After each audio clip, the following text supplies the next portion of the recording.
The most obsolete idea is go to school, get a job, work hard, save money, get out of debt, and invest for the long term in the stock market. See, why would you save money when they're printing trillions of dollars? The gap between the 1% and 99% is massive. You see, it's not just money. But you have to step back and look at the bigger picture. So what do you do? In every one of us is a poor person. There's still a poor person inside me. There's also a middle class person. And the middle class person wants security. They want that steady paycheck. And that is a rich person. And they're all inside of us except that it's not taught. You're taught to go to school, get a job, and get a paycheck. You're not taught how to get rich.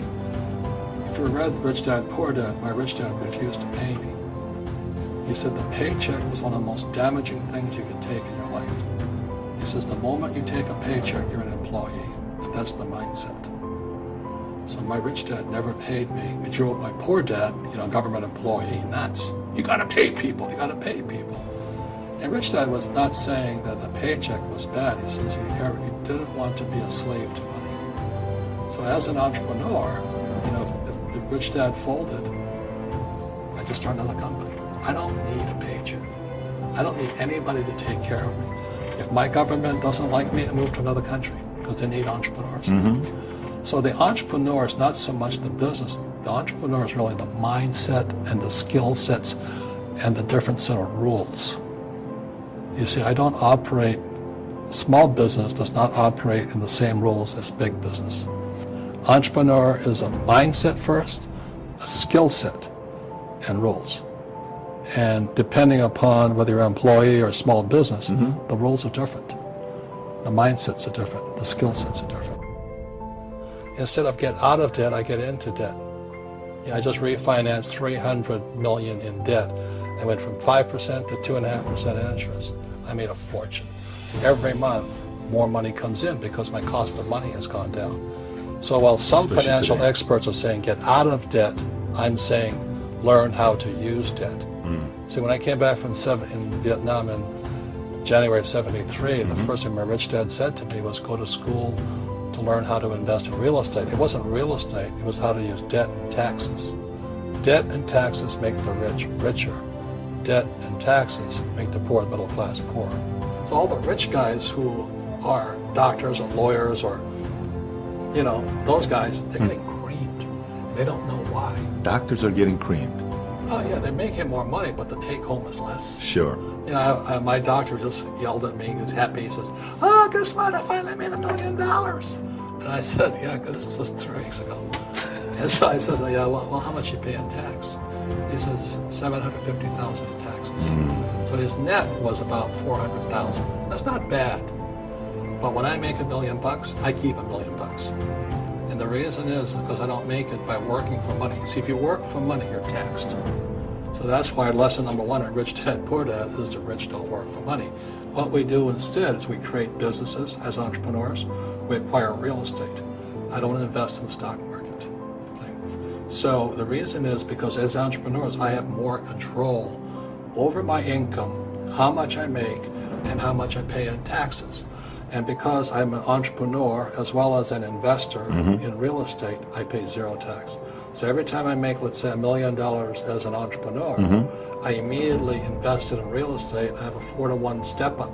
So I put $1 million in real estate. I get $4 million from the bank. That's why I love banks. But the banks are screwing everybody else. Terrible, but it's good for me. That's why you say when you print, it's good for you, but when you print, it's bad for people that work for money. Because when you print, savers get creamed and people who work for money get creamed.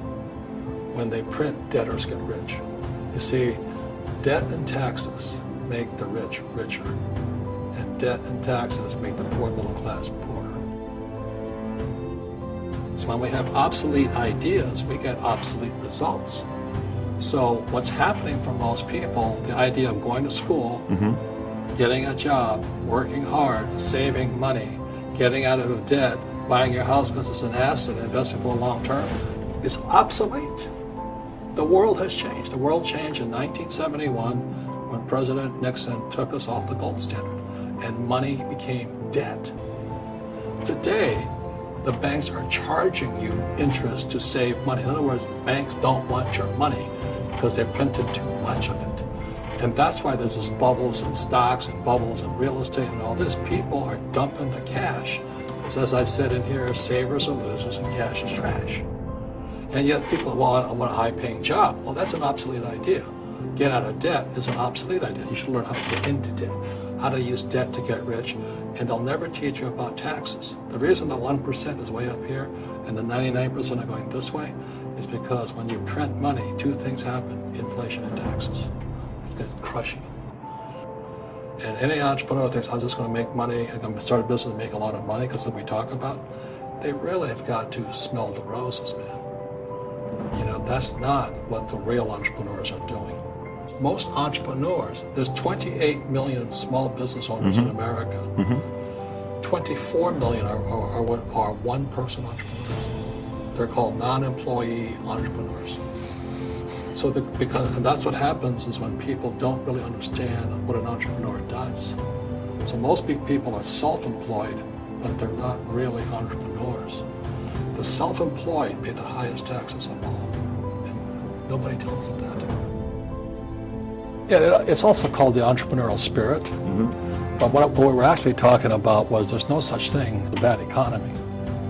You know, there's external, you and I, we all have an external economy, but we also have an internal economy. And the willpower is to change our internal economy. So for me, I can see the good and I can see the bad. I don't really give a damn because I'm going to be rich anyway. But a poor person with a poor personal economy, all they're going to see is a bad economy because they don't know how to make money in any economy. And a middle-class person, they have a middle-class economy. You know, what they want is a nice house and a steady paycheck and the job and the car. And so when you take their job away, to them, that's disaster. Well, since an entrepreneur doesn't have a job anyway, it's no big deal. So all I'm saying to people, and it's what Bucky Fuller taught me, is always two sides, you know what I mean? Unity is plural, at minimum two. So if you think the economy is bad, it's because your economy is bad. If you think that steady, employment is important, then you'll see an economy without jobs. Your economy. Your economy DNA versus the external economy. Got it. What you control versus what you can't control. I can control. Yeah, it's called an internal focus versus an external focus. So the real entrepreneur has an internal focus. That if they fall down, they say, "Oh, this is good, because I'm going to go up higher." You know, the average person will fall down and say, "Oh, I'm going to take some Prozac," or somebody has a mistake. So, "Oh, the mistakes don't matter." Well, mistakes matter. It means you didn't know something. But a real entrepreneur, whether they fall down, they always can go up. They can stand back up and go higher. That no matter what happens to them, they get stronger and better and smarter and happier. But a person with a weak internal mindset is that they're so afraid of what happens, it generally happens.